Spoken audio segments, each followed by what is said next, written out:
Hello guys, welcome back to my channel. Today we're going to go over a little adventure I had with a opportunity to buy some vintage basketball cards, which was really cool, but at the same time was really a deal that I didn't know I want to do, if I wanted to do it or if I should have done it. How's that? Um, the cards that we're going to look at are some kind of oddball stuff, but I thought it was pretty cool to look at them. And so the story begins like this. Guy reaches out to me, says he's got a ton of cards. That's usually how all these stories start. And he comes at me with the idea that, listen, I've got all these cards, et cetera, et cetera, et cetera. Why don't you come down and take a look? Of course, I'm going to always come down and take a look. He had some memorabilia as well, things like that. But for the most part, the gist of the collection was a lot of junk wax. That's just to be expected with anybody who's telling you they've got a big collection. The bulk of that is going to be junk wax, and then there might be some cool other stuff going on. This is exactly what this guy had. He had a ton of junk wax, like 50 or 60 boxes, 800 count boxes of junk wax that was not very good. And it was the worst kind of junk wax, in my opinion, because all it was 800 count boxes of stuff that was disorganized, cards all over the place, et cetera, et cetera. Now, the interesting part of the story is that he told me he had an offer on the table for $2,500 for this entire collection, the junk wax plus the vintage basketball and some Kobe Bryants and things like that. And I said, well, let me take a look and see what you got, and we'll go from there. So just to give you an idea of what he had and why I was interested was stuff like this. So starting with this card here, you have Dave Cowens. It's a league leader. Paul Silas, JoJo White. It's a Boston Celtics card, team leader. In a PSA 8. So a nice looking card, vintage, very nice. This one here, Nate Thurman, Wilt Chamberlain, 72-73 rebounds leader, also had David Cowens on it. Cowens, being a Celtics fan, was a big deal, but having a Wilt Chamberlain card, also a big deal. As you can see, that is also graded in a near mint 8. So anytime you can get vintage cards like this in higher grade, 8, 7, 9s, it's a big deal. This one here, you have a David Cowens from the 1980 Topps. Paul Westphal, Dave Cowens. So again, this one graded a 9. And I started adding this up, and here's another Dave Cowens with Paul Westphal. Same card. Well, this is the other card, actually. The other Dave Cowens card in that set. As you know, with this set, you have cards that are, this particular card will appear on 2 different numbers. So, a very interesting card. Nice to look at. This one also graded a PSA 9. Then you had some of this oddball stuff. So this one here is a 1971 Topps stickers. Again, a Cowens, Ronnie Williams, and Bob Love. And this is a near mint 7. Obviously, getting a card like this, a sticker card like this in this kind of grade is difficult. Getting a high grade with anything with a black border is extremely difficult. So I thought this was a pretty neat card. And I started looking up as I was going through, kind of looking up some of the comps. You know what I mean? To get an idea of what I was looking at. So there's no back on that. And then this one intrigued me. It's a Robert Parrish PSA Mint 9, card 111. It's a Robert Parrish rookie. Sorry for the glare on the card. But obviously, again, being a Celtics fan, a Robert Parrish rookie sticks out to me pretty good. There were other cards that were raw. For example, there was a Bird rookie that didn't include Magic. It was the other card with Jack Sigma and all that. So that one was selling for about $50. I already had the card for my set. So, there were cards that I was able to sell. But this was the kind of stuff I was looking at. Robert Parrish in Mint 9 is, for a vintage basketball card, it's a big deal.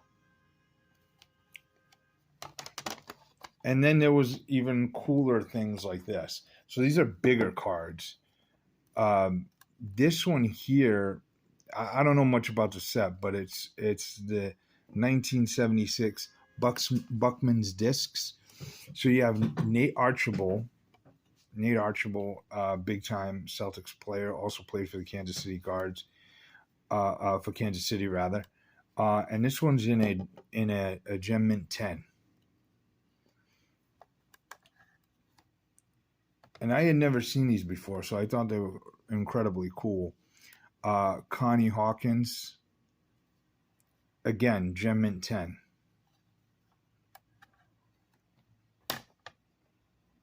Jerry Sloan, Chicago guard. Jerry Sloan, also the longtime coach of the Utah Jazz. And again, Gem Mint 10. So I started thinking to myself, these are going to add up to kind of some big numbers. This one here, again, 1976 Bowman Discs, Rick Barry, Golden State, and again, a Gem Mint 10 on this disc. So I thought these were pretty cool, pretty different. Definitely a neat thing to add to a collection. But again, the big deal was going to be the price. How are we going to come to this? How are we going to come to a conclusion here? And then there was other like off the chain type stuff. So this one here is an Ice Bear, 1972 Wilt Chamberlain card, near Mint 7. This card, I'm trying to give you the whole thing. It's a big card, and it's anything Wilt Chamberlain is just too cool to pass up. Right? I mean, it's like getting Bill Russell. Wilt Chamberlain. It's just really, really cool to have something like this from 1972 and to have it in a pretty decent grade. A 7 is pretty wild.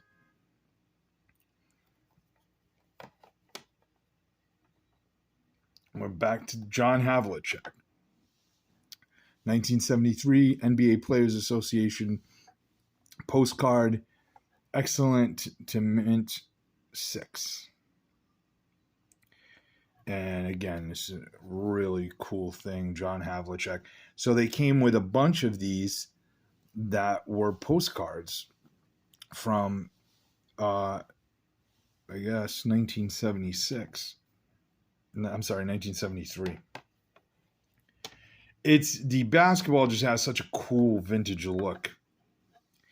Hal Greer, 1973 Players Association Postcard, excellent 5. You can see there's some slight dings around the corners, but overall, you see the corner ding there. But the color on these are amazing. So the color on these are really amazing. They present really well, and they're very good looking postcards. And it has that vintage feel. So for me, something like this is just really cool. And when are you going to have opportunities to kind of snag stuff like this?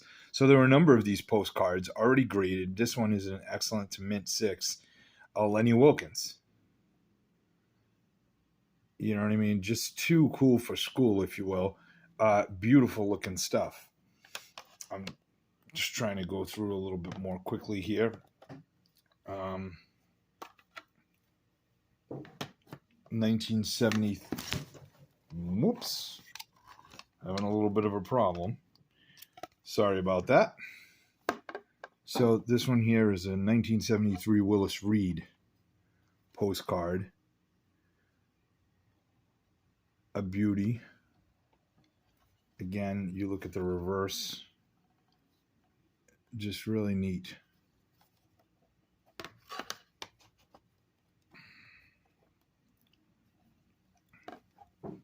Nate Thurman. Near mint 7. Again, for something this old, just really, really nice condition. And they present so well. You know what I mean? The colors are vibrant.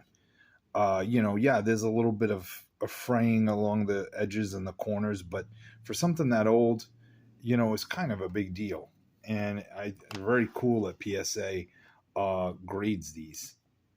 This one had some, somebody put a price tag or something on this.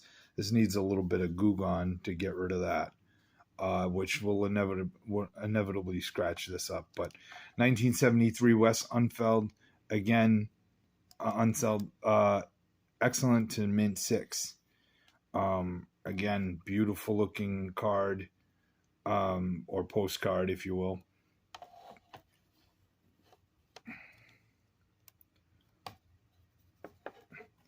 Calvin Murphy, again, 6. But just so beautiful, the colors and everything. Very vibrant.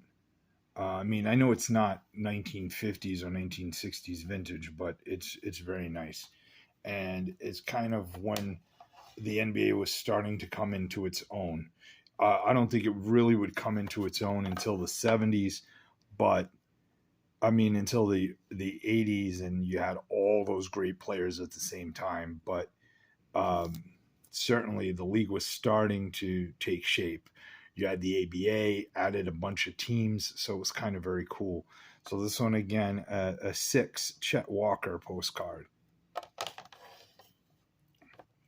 And then this one from the 1970 Topps Tall Boy, Elvin Hayes, VG Excellent Plus 4.5. This card looks great.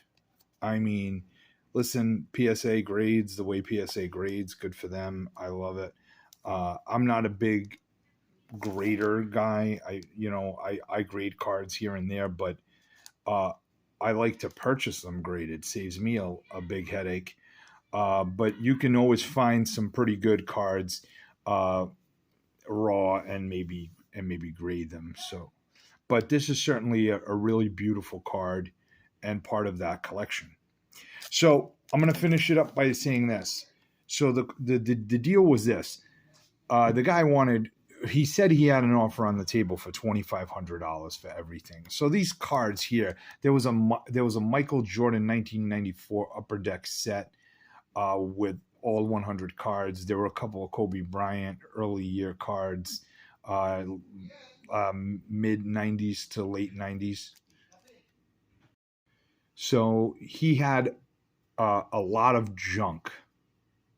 And then he had some really cool stuff like this.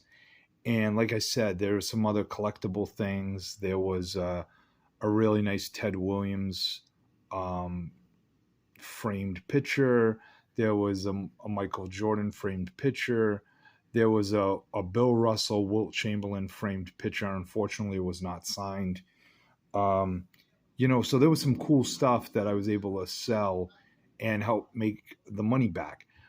But I told him, I said, listen, this stuff here, this graded stuff is would probably retail around $1,500. And I don't like to pay retail price. All right, so just to finish up the story, he had a lot of junk wax that wasn't worth anything, really. They were not in sets. They were not wax packs that were sealed that could sell. It was just a hodgepodge of cards, the typical thing I like to turn down immediately.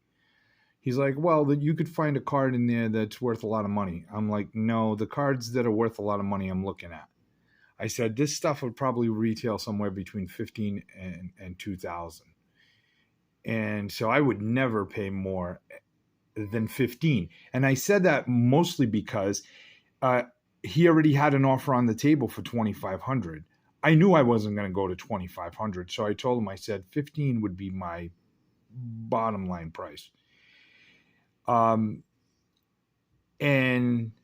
to my surprise, he says, well, you got 15 with you? And I said, of course.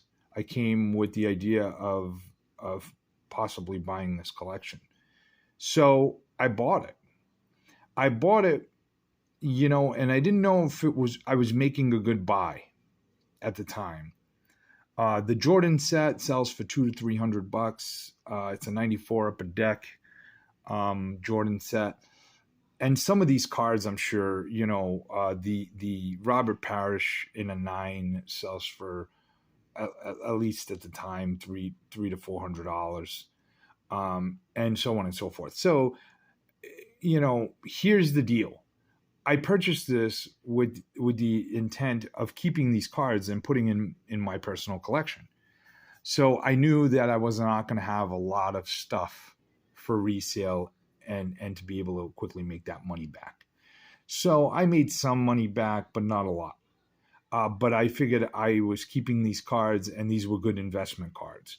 And I hope that will be the case. That I will have made a good investment in the long term with cards like this, Robert Parrish, you know what I mean, and others. So like, Wilt Chamberlain, Robert Parrish, Elvin Hayes, and so on and so forth. Cards like this that you don't see. Excuse me, I'm having a devil of a time today between the outside noise and this, and this stand is giving me a devil of a time. But I figured, with these cards, they're nice long-term type of cards that you can hold, and Wilt Chamberlain cards, I figured I'd be doing okay. So when you can pick up cards like this, you're doing all right. That was my philosophy. I don't know if I made a good deal in the long run. I probably paid close to retail and didn't really, make a killer deal, if you will. But I think overall it turned out pretty good. Let me know what you think of the cards. I'm very interested. Comment, if you like the kind of content I'm putting forward, be sure to subscribe so you can see whenever we upload videos. And I'm really curious what you think on some of these cards. So I thought they were cool because, you don't see them all the time. I mean, those big postcards and the little ring cards, I have never seen those. So I figured an opportunity to buy something like that was just awesome. So if I sold everything that I got, I know I would make over the 1,500, and probably make $600-700 profit. That was my philosophy. And inevitably, I'm pretty sure I stuffed the junk wax hodgepodge into the flea market somewhere, and it's buried there, hoping that someday someone will come along and say, hey, you want these? I'll buy these for $5 or $10 a box, and and hopefully get rid of them. When I purchase the better stuff, I focus myself on selling that on eBay, and not this sorting of just very little value junk wax era stuff. I mean, that's just the way I feel about it. But thanks for watching. I I hope you enjoyed it. If you did, be sure to like. And more importantly, I'd really love to get your comments and your feedback. So thanks so much for watching, guys. And we'll keep producing some content. And hopefully you enjoy seeing the cards. Thanks again for watching, and have a great night. Thanks. Bye-bye.